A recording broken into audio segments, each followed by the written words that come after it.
Je recommence la conférence prophétique du vendredi le 21 avril.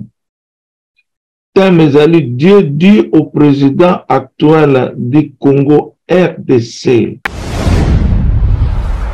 Na esika oyo tozolo balikambo ya kombo ya mokonzi ya mboka eza nini? Bo répondaki kombo na ye nani? Alors papa, tolobaki ke kombo na ye ezali Félix Tshilombo Tshisekedi.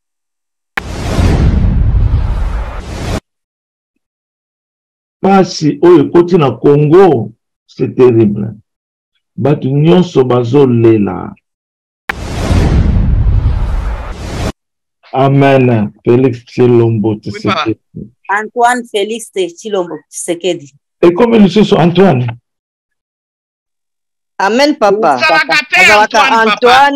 Azalaka Antoine Félix Tshilombo Tshisekedi. Ah, donc 4 noms. Il camboute. Et ça, le logoté. Il y a un problème. Se moquer. C'est ne pas accepter. Ne pas reconnaître.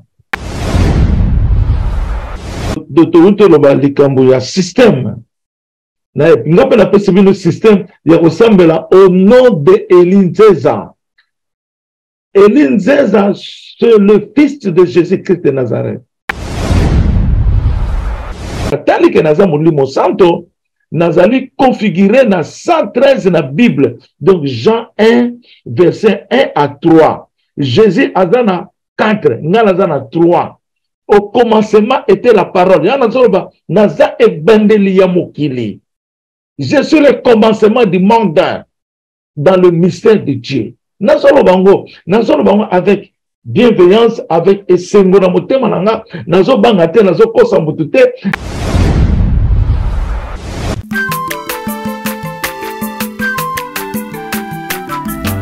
Azamwana motote, boa kosangai. Abongwani pete, boa wangata. Nzambe ya le Nazarien, le Nazarien, le Nazarien, le Nazarien. Ebana kitoko koma mokondima, atako bapakola ki mafuta na mosakolima.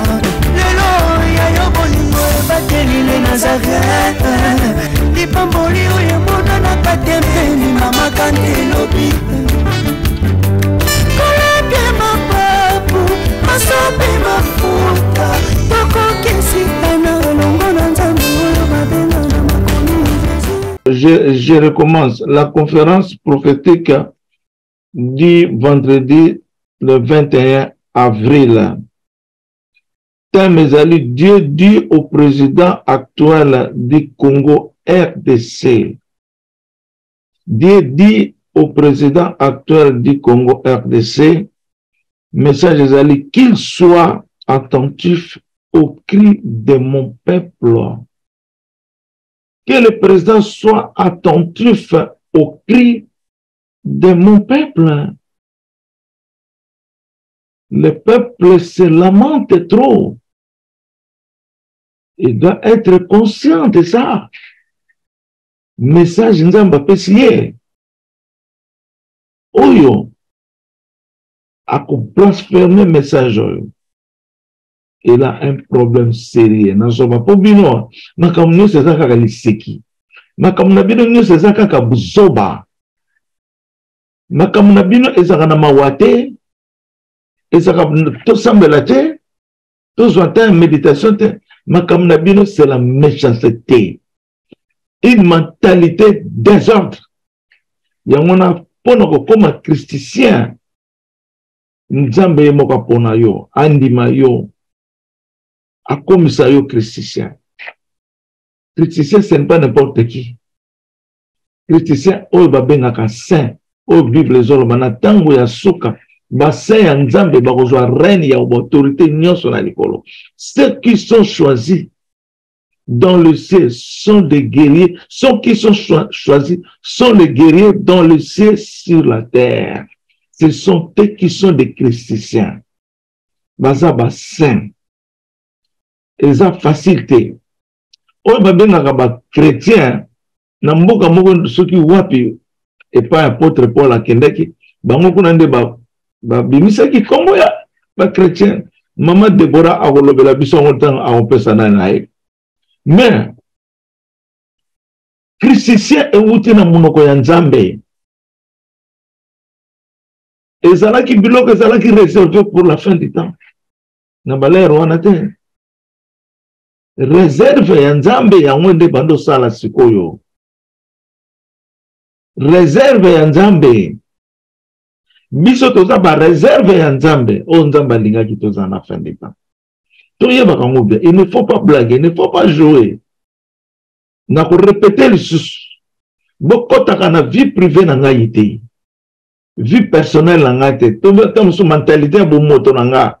Ça vous trompe beaucoup. Nazo yebisa bino. Dieu est mystère. À côté de la ngwana. Emmanuel mangera du crème et du milk jusqu'à ce qu'il va rejeter le mal. Et donc, pas seulement le péché, mais il faut vivre et pas il m'a bien exalé pour changer batouana. C'est ça la Bible déclare. Ce qui a continué à m'abêter à changer en dernier. Ce qui a commis mon yibité à changer en dernier. Ndé on a eu solbat na oya lokola mo yibi. Parce que beaucoup reconnaître yété. Beaucoup reconnaître yété. Le royaume n'attire pas l'attention des hommes. Mais ça dit que naza mutu mabe, naza mutu malamu na Nzambe po Nzambe akosa la choix ya pote te bakango. Justice ya Nzambe ezalaka toujours parfaite. Sa justice est toujours parfaite. Nzambe asalaka choix ya mabete na yebisa yo. Bokomi ko juger ngai tina personnalité privée na ngai. Bon bino mo boza komi juger te, bino boza batu malamu. Bino de boyebi nyoso. Il n'y a qu'un seul conseil de Dieu. Bon, tout le monde n'a qu'à nisi tout le monde bien. Mokonzi ya mboka komo na enani Félix nani. Mokonzi ya mboka na biso Congo RDC komo na enani Félix Tshilombo Tshisekedi. Il faut que bango clair poto so bangate poto dans la message à le roi des rois. Message za mabete za baza ko la musaye. Peut-être à ce moment-là, qu'il soit attentif au cri de mon peuple. Pas si au côté na Congo, c'est terrible. Batu nyonso bazo lela. Batu nyonso bazana besoin ya secours. Kembo na Yesu. Batu nyonso bazana besoin ya secours. Elo ni sezongilenga awal sosoyo. Kembo na Yesu na esika oyo tozolo balikambo ya kombo ya mokonzi ya mboka eza nini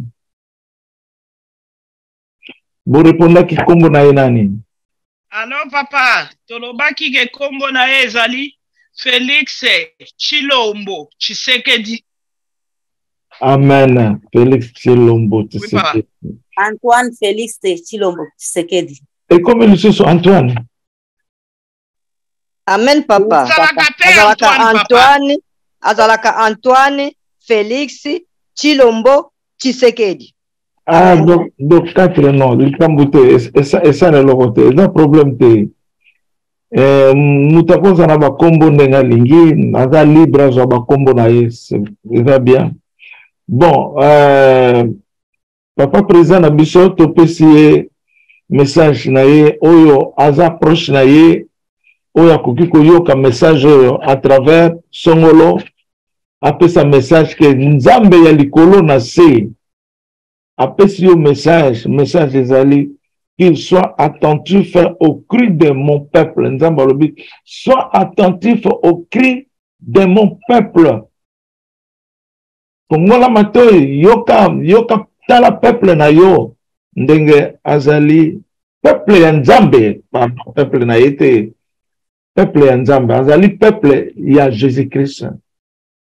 Alors sois attentif au peuple de Jésus-Christ. Les Congolais sont le peuple de Dieu.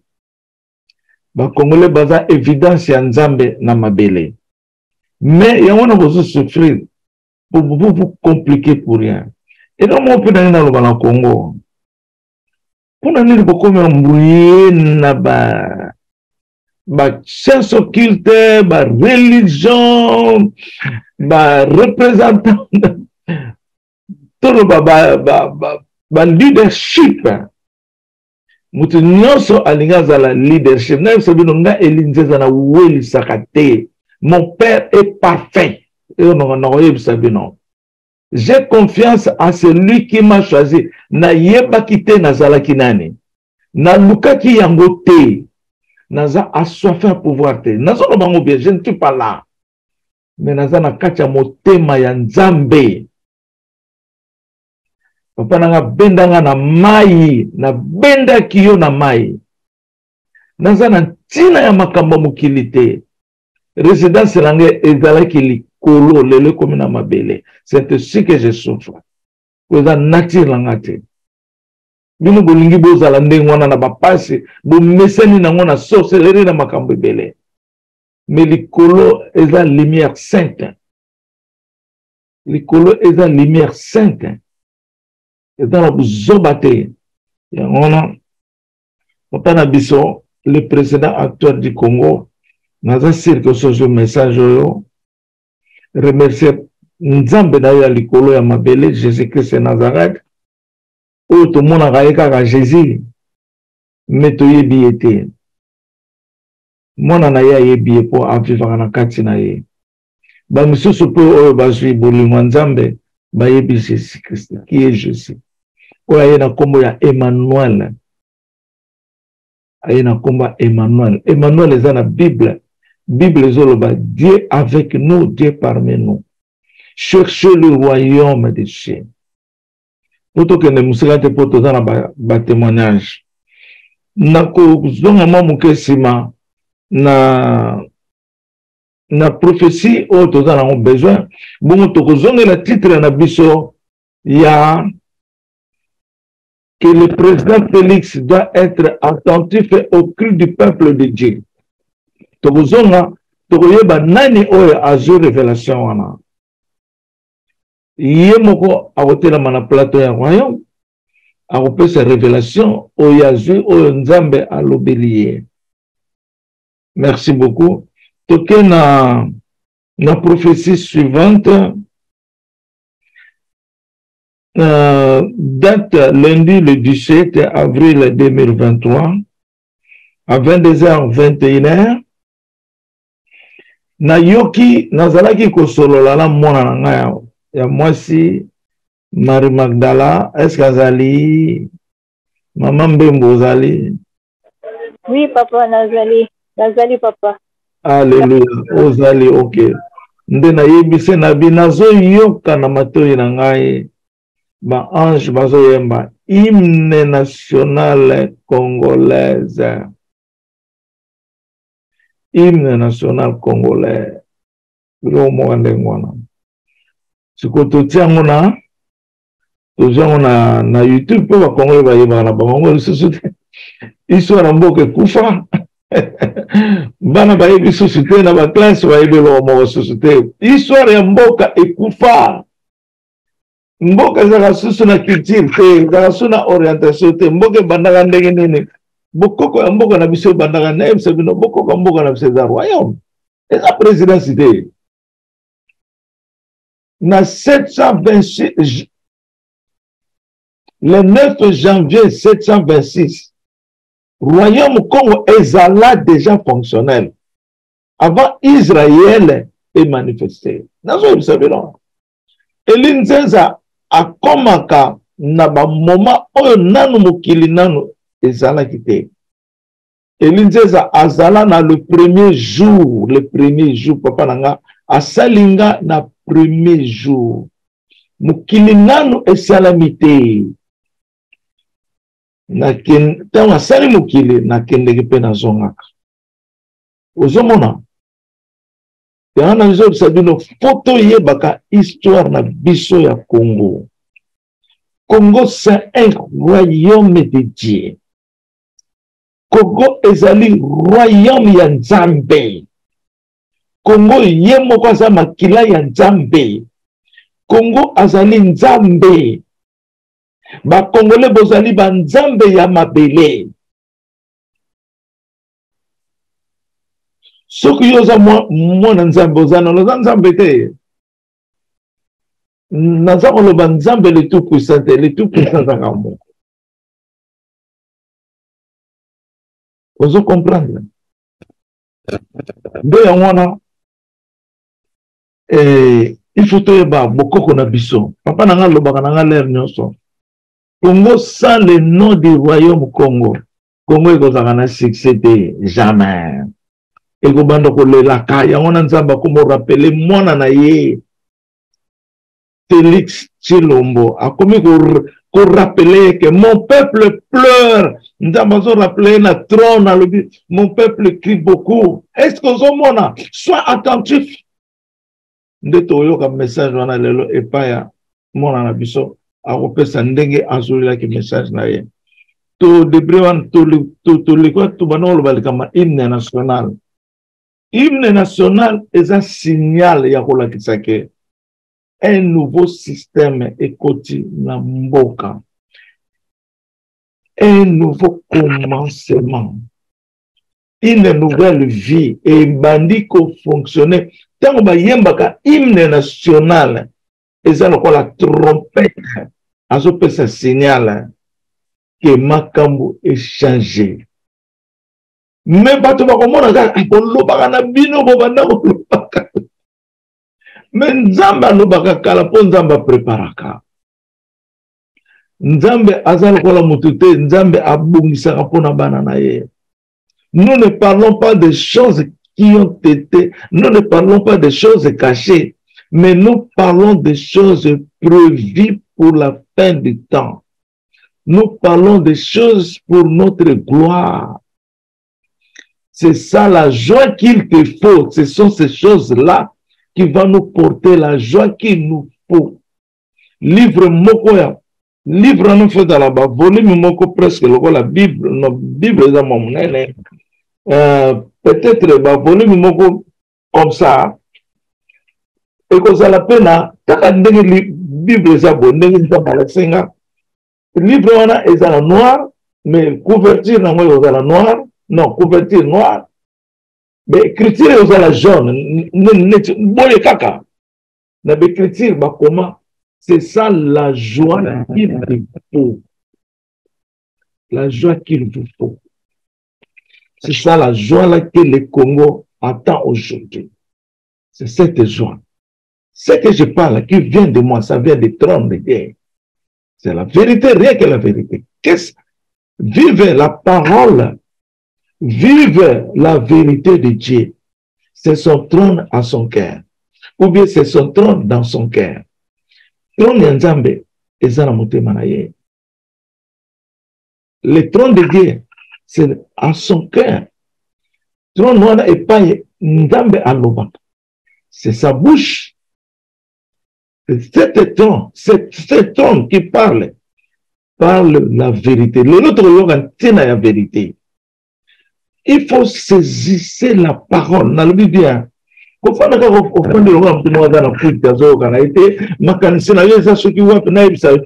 peux rater le bateau. Soyez attentifs à présent. C'est ce qu'il dit. Sois attentif au cri de mon peuple. Bino peuple attentif na parole oyotozozoa. Ce n'est pas n'importe quelle parole fabriquée, non. C'est la parole qui vient du trône de Dieu. Je suis le témoin de mon Père. Je suis le témoin et je suis un en lui. Est-ce que quand on a le bango, on a le parce que je parle de la vérité et je suis dans la vérité. Pour moi,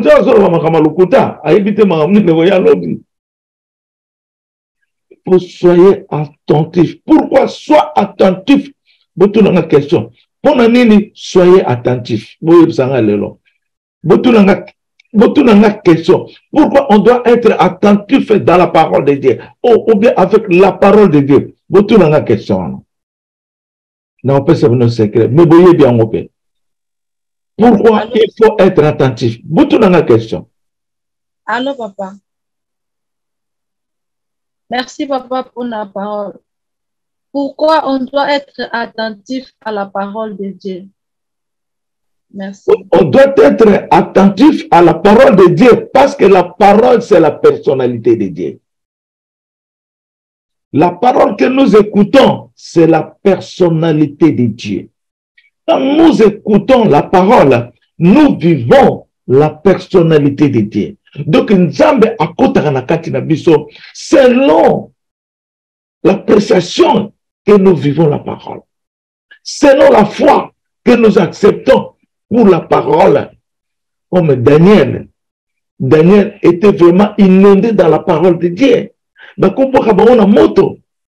la parole, moto c'est le côté.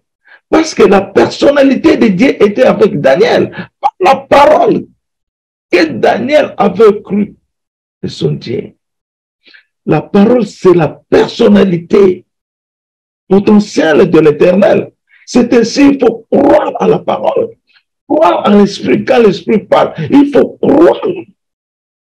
Quand vous croyez, vous vivez la personnalité de Dieu. Naïm Sara Papa Bobon, 2018. Papa le oh, moko kuna yaki alobiasa Yesu soki ndenge nini nga vitala Papa Bobo. Ata soki batoma yu ya baye, vérité ekozanga koyate. La vérité finira à triompher. Ata basali lokuta banyoko liyo, mais la vérité viendra. Vérité ekoya. Et puis, quand nous parlons de Dieu, quand nous parlons de Dieu, de la parole, nous portons Dieu entre nos mains. Nous portons Dieu Nzambe. Tamba aza témoin munene na pesaka exemple ya mona na biso wana. Que azo mema Simon Kimbangu. Simon Kimbangu azo mona na mwana. Atali na likolo elonga Simon Kimbangu ezo changer ezo koma Elinzeza. Batala ni boye mama na mwana batali sa ni boye. Simon Kimbangu azo tala mama Tamba boye. Bazo tali sa na boye. Po Simon Kimbangu alinga ki po Tamba a comprendre moto soit mwana oyozo memaza nani azotala ye boye après alobi na Tamba est-ce que yo yebite que umemaka ngai? La parole, quand la parole vient en toi, vous portez Dieu, vous devenez le temple de Dieu par la puissance du Saint-Esprit. Hein? Et on a vu qu'est-ce qu'est la parole. La parole, c'est la personnalité de Dieu. C'est lui qui est la bouche de l'Éternel et la personnalité de Dieu.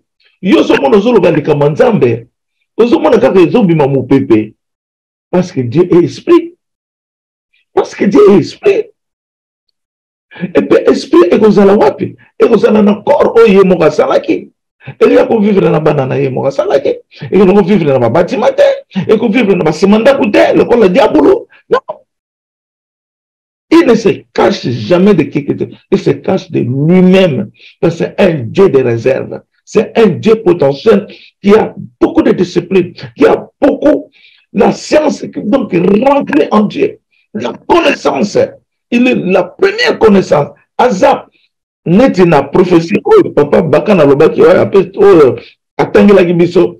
Nzambazor wana prophétie na Elinzeza azali ebandeli ya likambu nyonso pe azali likambu nyonso. Parce que je suis un à mon père. Tu vois? Donc il faut écouter la parole. Saisissez la parole. Si vous doutez la parole te doute aussi. Et dans la verset moko papa koko tindela kingai apôtre totanga ngo papa bakana atangila bisango. Tout ça kaka toujours na parole. Avant tout kende na ba verset mususu. Dera nano. Papa bakana. Amen.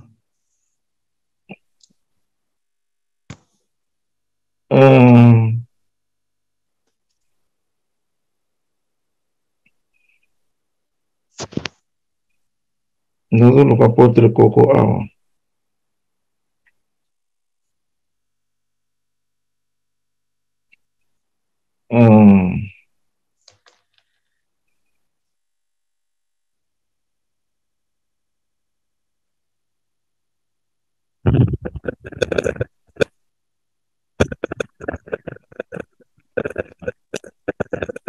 Ils ont la marque 2 versets 28-29.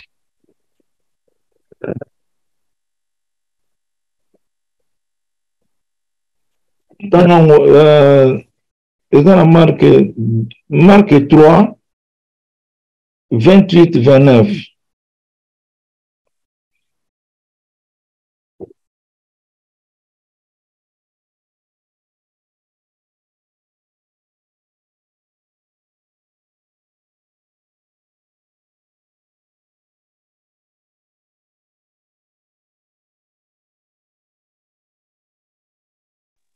Le micro est fermé, papa.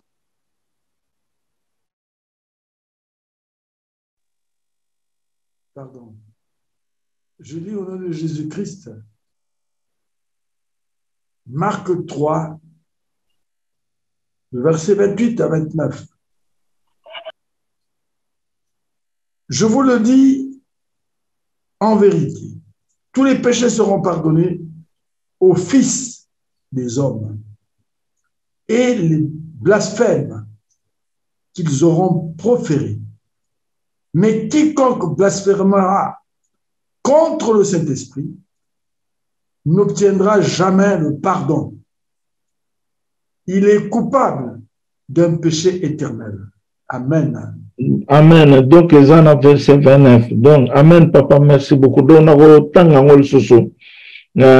nom de Jésus-Christ de Nazareth. Mais quiconque, tout en 29 de péché clair, mais quiconque blasphémera contre le Saint-Esprit n'obtiendra jamais de pardon. Il est coupable d'un péché éternel. Blasphème n'ingolo banini. Papa Bakana expliqué biso blasphème n'ingolo banini.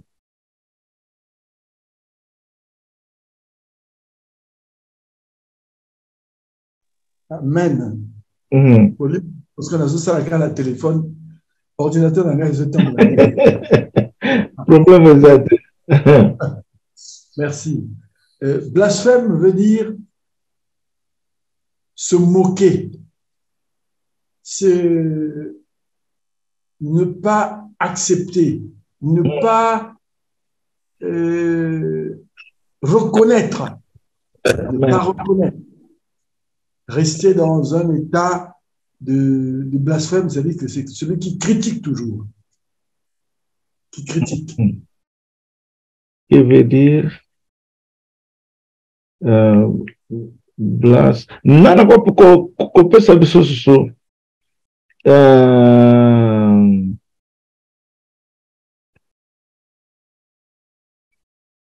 Nana ko peut ça biso explication à blasphème. Amen, papa. Amen. Merci, Seigneur, pour le loba. On a eu pour le lingala blasphème, c'est-à-dire kotiola. Donc, ne papa bagana lobby pour critiquer donc kotiola mon tout. Donc, aux zones du matin, quoi. Le macamus à zolo bazo seka. Bon. Qu'est-ce que le blasphème? Qu'est-ce que signifie blasphème?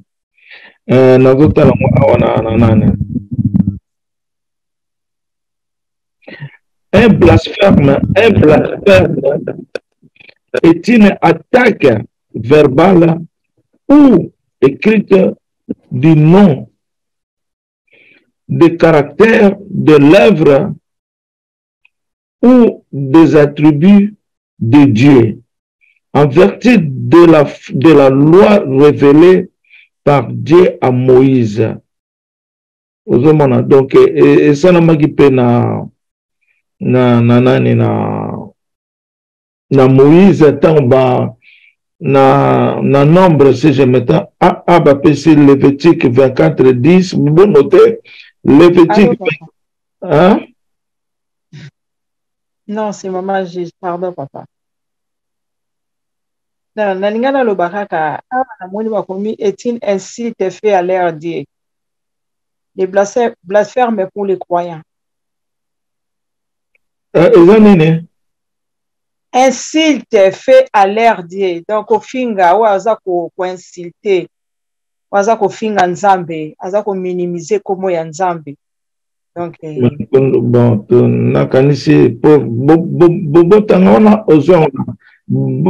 botanga na chapitre Lévitique 24, 10, 16, botanga la on peut kuna eza kuna. Donc, blasphème nde yangona papa bakana tangi mama Deborah pe après cette explication beaucoup claire. Donc ce que total yango bien oyo bazo croire na liloba ya nzambe te, bazo croire yote, bazo ndima yote, baza ko kitisa yo, babenga ngo blasphème. Mais Jésus-Christ a le but total yango ezali péché éternel. Tout bango bien za péché éternel. Yande wana moni ba passer na so bazo te alaire na so so lingi na ko ndima te fanda na yo kimia. Autant on sali critique muke au murmurer, au bébisser, tant au douter le loba. Nzambaza no suwana te sele. Oko bimana royaume pour soutien et nzambeza so suwana te. C'est très dangereux, il faut vous faire attention. Faut vous faire et sengeli to loba vérité pour batum so ba yebi en auto cause la prudence. La prudence c'est la discipline. Vous apprenez vraiment na makamuna yo de ce sala. Ozomona nde yango moni tozolo bango parce que batu mingi ba koi sans que ba yeba mingi ba ko koya na libulu ya moto sans que ba comprendre et pas ba wuti pour na nene causer bon ya on a peuple chrétien. Pour nous la chrétien, il faut la fidèle la parole. Ya on a ce qui bobo. Li lobo tozo mema. Parce que nous portons sans le savoir. Parce que la parole que ma pasteur, nous portons Dieu entre nos mains. Donc nous sommes le temple de Dieu. Mais quand nous parlons la parole, cette parole est la personnalité de Dieu. Il faut attirer vraiment attention. Cette parole est la personnalité de Dieu. Aux hommes. Et puis parole wana eza nzambe na kati na yo. Nde wana soki o comprendre Emmanuel, okoyeba qui est Emmanuel? Il est la personnalité de Nzambe. Il y a Nzambe parce que Nzambe même tazolo banaye. Nzambe ndaza na kati na ye comme pasa na kati na bino. Asa pe papa na bino. Ozomona. Mais Emmanuel a sa direction ya Nzambe. Et pas triangle o etena mana quoi? Deux lignes salibo, kuna eke ko fungwama. Direction ngolo bandengwa. Batuba okendeka kana point moko qu'on appelle direction. Ozomona, bon, photo zoata mingite, Nzambe a lobby, j'ai entendu hymne national de lobby, mardi le 18 avril 2023, du matin, Nzambe alobi na Elinzeza, tola na malamu. Nzambe alobi na Elinzeza, yonde moto ya liboso oye na système oyo na mokili. Yonde moto ya liboso oye na système oyo na mokili. Système oyo elingo loba nini? Un nouveau monde. Ayena makambu na ye, ayena na bénédiction na ye, c'est le système. Yangona nzamba lobi elinzeza et multiple système. Tu peux savoir exemple moko premier cristal théologien. Tu y a mon monokwanani. Premier cristal théologien. Dans le bien premier. Donc Azaya liboso. Cristal. Donc Azali pembe lokola cristal. Donc lumière. Cristal équivalence à lumière. Premier cristal théologien. Et il est la parole. Théologie et l'ingikoloba parole. Théologie ezali parole. Aza théologien, azali serviteur yanzambe. Ozomona, le roi de Dieu. Ozomona, premier cristal théologien. Yende azaya liboso na mokili. Cristal. Elo moko na lobite na cristal. Elo lobane cristal ezanene. Bolo belanga cristal ezanene. Eza pembe engalaka. Cristal, c'est quoi? Amen, papa. C'est maman Ingracia. Ezali vérité. Vérité. Kembona Yesu. Moni bozo kola. Bozo changer na enseignement premier cristal théologien. Donc, cristal elingi koloba pe vérité. Dès que tu le na bolingo, ils ont trois principes: discipline, fidélité, transparence. Transparence, c'est un cristal. Transparence, c'est la cristalalité. De vérité. Sauf le but transparence. Mais comme on a ça, on a secrétaire. Mais comme on a ça, dans la privée, déjà. Vrai ou faux? Vrai ou faux? Vrai, papa. Vrai, papa. C'est la vérité. C'est vrai, c'est vrai. Mais j'ai parlé la vérité. C'est ça. C'est ça le cristal. Christicien, aza cristallien. Seigneur a corrigé, comparer moi na criticien na criticien, cristal na criticien, c'est différent, totalement différent. Nous avons le bilan totalement différent. Donc, il faut savoir qu'est-ce que la parole? C'est la personnalité potentielle Yanzambe. Quand vous prêchez, vous portez Dieu. Et vous avez Yanzambe, kaka yomoko, au ça va péché. Au ça n'importe quoi. Vous avez la présence Yanzambe. C'est la personnalité de Dieu. Ce qui est là, on a toyé bagango, ne batu mingi. Baki makamasumu, parce qu'ils ne connaissent pas qui est Dieu. Parce qu'il y a banzambe te. Il faut écouter la parole. Saisissez la parole. Attention au lingiangote. Mais écoutez et saisissez la parole. Il y a une personnalité nzambe na kati na yo. Il va te transformer en cristalité. Il va te transformer au comme vérité, au comme propre, au comme soin. Masumo et longwa. C'est ça. Nakoloba mingi te basenma bo foto pesa o malembe. Na leki wana na kesi ko na ndenge toloba ki système yonde moto ya liboso oye na système oyo na mokili. Bon, exemple, nana ko pesa exemple za motema nanga awa. Nana ko pesa exemple ya système, exemple nane. O yonde muto ya liboso oye na système mwana muke. Nana ko pesa biso exemple moko.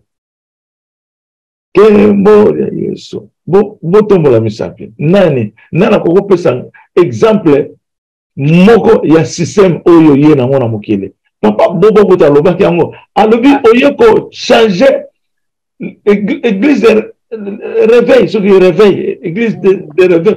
Yo ko changer oye na système yo to bazala ngote. Bo ba loba ki yango. Tanga so bango mama za na mutuka soyoka. Nde yango na azo senga na solola na ye lisusu. pona makambo ya bato lelo bakomi kotia peuple ya Nzambe na distraction. Bakomi kotia peuple ya Nzambe na distraction. Mutu nyonso alingi azala leader, mutu nyonso alingi azala mokonzi, mutu nyonso alingi azala comment je ne sais jamais parler. Na ndenge koloba te. Ebebisi mboka na biso. Ozomona. Nde yango nana kopesa biso question na tuni.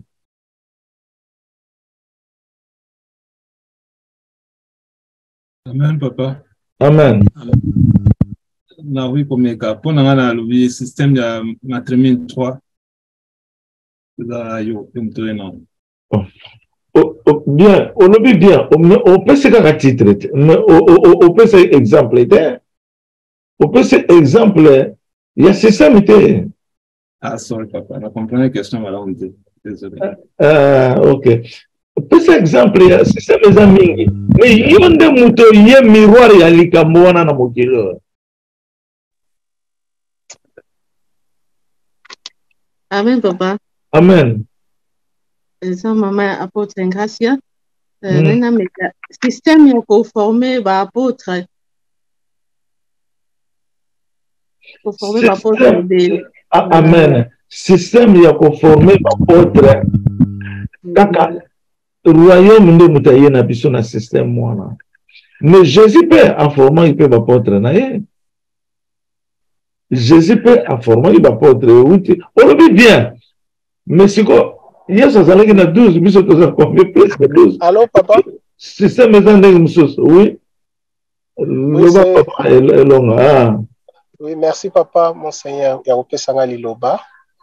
Nalina loba boye ke yo ye na système na yo unique omoni so totali ba pasteur nyos ba réuni batu na kati na ba mangomba na ba église batonga ba bâtiment mais yo à partir kaka ya musika toza ini comme si toza kaka na ndako moko ensemble to vani voilà kuta na chaque fois on appelle exemple bien amen merci papa amen amen on appelle exemple ya bien moni batu bakende na bâtiment na bangomba mais yo tozoka na bakati ndako et tozoyoka lelo parce que ça c'est la personnalité panzamba za na biso ata toza na kati bandako oza na chambre na yo batami mais ozoyoka lelo banzamba za na kati na yo ozomona eza pe système oh yesu abandelaki yango mais batu balandi yesu te ozomona batu balandi yesu te ozomona eza pe système amen papa na lususu akoko pesa biso exemple système. Allô, papa. Oui. Allô, papa. Oui, papa. Merci beaucoup pour la parole, mon roi. Je voulais juste dire que non, vous êtes venu adopter les nouveaux nés en Jésus-Christ. Et à part ça, je peux dire aussi que vous êtes venu accomplir les noms de Dieu. Amen, amen, amen. Accomplir le nom de Dieu, et ça peut bien, le nouveau-né, adopter le nouveau-né de Jésus-Christ, et ça bien. Naïf, ça veut dire le nouveau-né de Jésus-Christ, oh, nous sommes des chrétiens, il y a fidèles, il y a nzambe, les chrétiens, wana, Yesu atika ki bango boye, mais Yesu atindi mwana na ye, aya kokomisa bango na terrain final, na lieu saint, na éternité. C'est naïf, ça veut dire mukilo eza Satan donc a bebisa ngo déjà ce qu'on faut kota na transition éternelle eza ce qu'on attend wasukati yangwana bible zoloba nini bato bakufa pe bakosekwa te poto kota biso tu na jugement ce qu'on nani azo mema to koma na jugement nzambe eza nde yango tozokende na système Emmanuel ayenango ngai moso na ningi kwa ajouter na dikola papa gouverneur Murula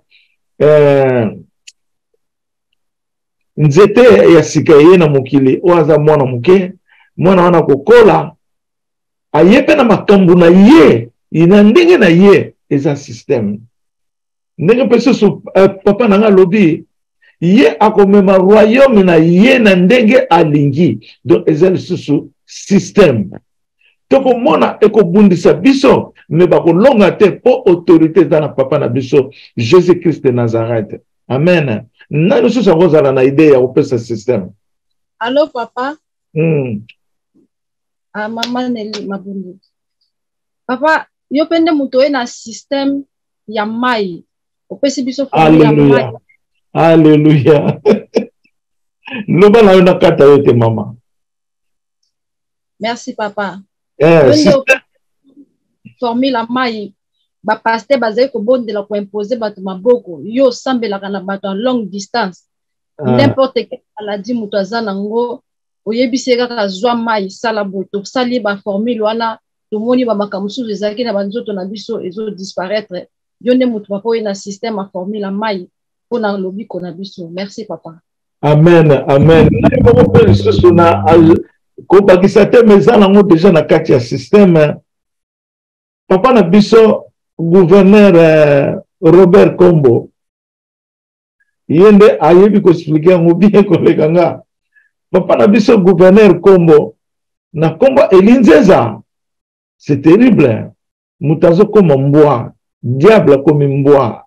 Aktondi soni, akwena mabele puissance na Kombo ya Elinzeza eza système.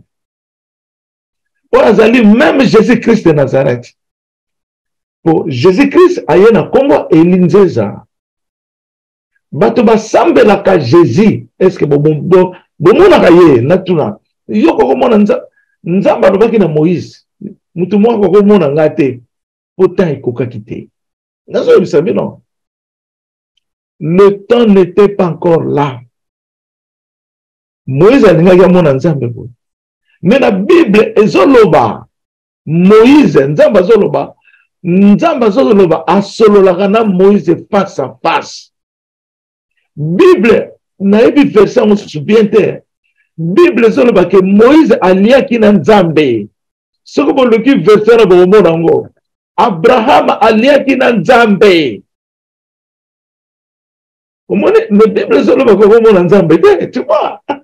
Tu vois? Mais Abraham a lié qui n'a Nzambe. Nzamba zaki na de cherubena ye. A lié qui n'a Nzambe. Donc au moins la Bible est na disposition mystérieuse les choses parce que tu ne peux pas comprendre comment le Bible, c'est que les gens oublient. C'est quelle saison qu'on a parlé ça? À quelle saison il y a échangé? À quel temps? Tu vois? Donc, mais ils oublient. Tant qu'il y a ça, il ne faut pas aller. Donc,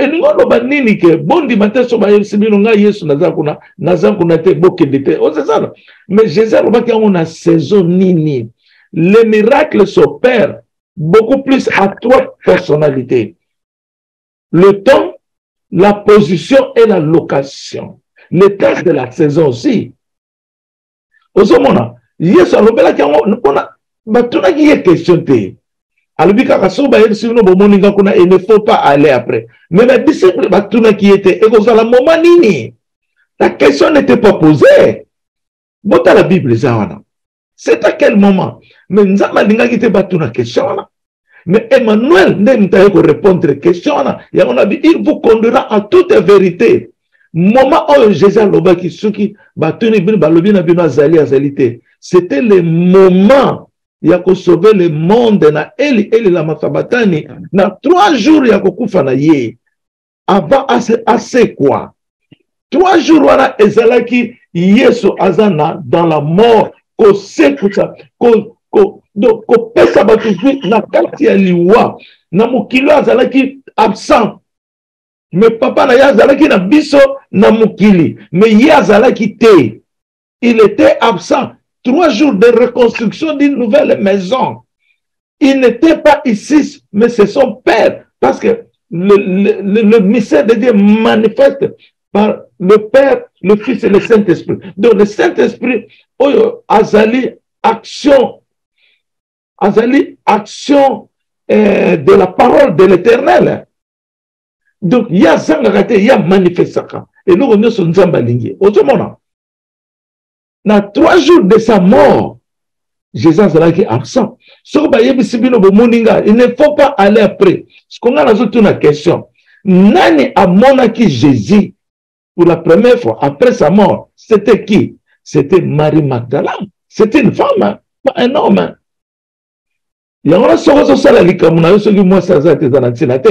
Tout ça, ça nous démontre que une femme est importante aussi aux affaires des hommes. Moi, c'est important à Moubali Naye. Je vous dis la vérité. Ceux qui Nzambe Alinga qui Marie Magdala a découvert Jésus, pourquoi pas ma disciple Naye? Donc, malgré la déclaration qui bassi, Nathan Yesu, mais moi, ça c'est toujours importante. Qui avait vu Jésus-Christ comme un jardinier, c'était une femme. Alors, na Galilée, qui nazo ya avant qu'il n'ait pas à faire. Qui l'avait vu? C'est une femme. À Monaki. Mais ce que la Bible zoloba, ce que Bayebisibino Azalikuna, il ne faut pas aller. Oh, moi, après quelques temps, Jésus Bimeli Bango, et pas Ibanane Bazala qui va disciple naïe. À se manifester. Saint Thomas Zalagite. Après si Bango, Kimia Ezalana Bino. Ayebisi Bango parole de grâce. Nazu pouvoir y aller colo, namabele, par sa première apparition. À part Wana, il se vit 500 fois, na batu normal, 500 fois. Maman qui était, mais batu bazalakaka, lorsque balobi yasali kuna, il ne faut pas aller, prophète vino azoko sabino, Jésus comment on a boité. Ah, parce que vous ne connaissez pas la parole, parce que vous n'êtes pas à la personnalité de la parole. La parole vient avec sa saison. Sa saison. Son temps, sa location. Saison qui est le temps, sa location et sa position. Quelle position? Que cela, le miracle doit être manifesté. Osenga kanzambo, senga kanzambo, senga kanzambe, na ningina sala mokonzi, ningina sala bo, ningina sala businessman, ningina sala bo, et koko kisama par la volonté de Dieu. Presque trois, ces points-là, ces 3 points. Mais ça, on mingi. Na ba point, mais nazo pas ça kaka o ezali éventuel. De tout le système. Na ngape na pesi bino système ya ressemble au nom de Elinzeza. Elinzeza, c'est le fils de Jésus-Christ de Nazareth. Na Esaïe 53, verset 10. Papa nanga alobi na ngai, Nzambe alobi na nga. Tala ndenge na tinda kiyo na mokili. Azoloba na nga. Ndenge na tinda kiyo na mokili. Azoloba na nga, azoloba na mutute. Nga msoka azoloba na nga ndenge na soloba na ye. Ndenge na tinda kiyo na mokili. Na tinda kiyo na mokili. Na Esaïe 53. Apese verset. Na Esaïe 53. Mbala mona ala mokili. Utinde nga na mokili na Esaïe 53. Na la moki, na Bible, na tangi Esaïe 53 nyonso. Alobaki na nga verset. Mais ngai kaka pona ko initier yango simple kota na humble na kiko chango na verset 10. Na kiko chango na verset 10. Nzambe atindaki postérité ya Jésus-Christ. Tango bakangi ye. Balingi baboma ye lokola meme. Donc azalaki na mawa lobaka te mwana meme bakanga ibo. Esaïe 53. Mais Nzamba lobi na kotinda postérité na ye, postérité à Jésus. C'est celui qui vous parle. Yemoko Jésus parle lobi, je vous enverrai l'esprit du Père. C'est cette postérité là. Oyo azali 113. 113, caché na ezalaka 113. 113 do ezanene. Holy Spirit, Saint-Esprit, dans cela la pongi makasi na moi na ba 15 heures, na ndako na nga awa. Na muni libaya, ba tiango ndenge ezalaka maison à vendre, mais ba komi Saint-Esprit 113. Après une année nde na yaki kozwa révélation, tina ya Saint-Esprit 113. Nzamba zoloba eloko ezali boso na yo na kati ya ndoto na yo ezali ta personnalité. Donc natali ke naza molimo santo nazali configuré na 113 na Bible. Donc Jean 1 verset 1 à 3. Jésus azana 4, ngala azana 3. Au commencement était la parole. Naza et Bendeli Yamokili. Je suis le commencement du monde dans le mystère de Dieu. Nazolo bango avec bienveillance, avec esengo na motema nanga, nazo bangate, nazo kosa mutute, nazo kosa la papa nanga ite nzambete, mais je dis la vérité parce que je suis dans la vérité.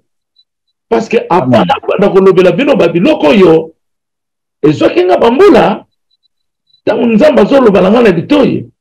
Au commencement était la parole était avec Dieu. Et la parole qui se fait chair, alors c'est toi Élie. Normalement on a sutuki. Naki na gêne. Kapi ngana sa parole. On a koloba ngotenga be oyo nzambo tiepo ba finga nga. Mais oui, c'est vrai, na finga manga makasi. Na finga manga makasi. Ne place papa nanga lobi. Oyo akoporter colère epai na yo. Azu malédiction na yende na ba verset to tanga ya ko blasphémer. Parce que ce que zu kanda na serviteur nzambe, tu as blasphémé Dieu. Wana nde ozu kanda ya nzambe, malédiction nzamba lobananga, malédiction ya libela. Éternel. Na koma ngope, na ba prophétie nanga. Pona loba likambo ya, que je suis la parole de Dieu. Et ça n'a plus d'une année. Na koka kiko loba ona mutute. Nanzoto oyo ono lobelo ngane ngane yo uti musulman. Babado yo so makambo okanisa kate na vie na yo. Wana nous ces années, ezali mabomba mi nzambe. Ce sont des bienveillances de Dieu pour alingaka biso mingi.